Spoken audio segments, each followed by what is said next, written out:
Using GitLab with CodeRabbit, here's how to connect your account. First, open CodeRabbit in your browser or VS Code extension. Click Login with GitLab. A new tab will appear. Enter your GitLab username and password and authorize CodeRabbit to access your repositories.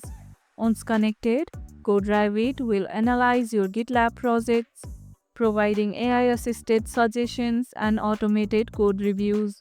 If logging does not work, go to GitLab settings, applications, and ensure CodeRabbit has the necessary permissions. Which platform do you prefer? GitHub or GitLab? Drop your thoughts in the comments below. And that's it. You are now logged into CodeRabbit with GitLab. If this video helped, hit the like button, share it, subscribe, and leave a comment.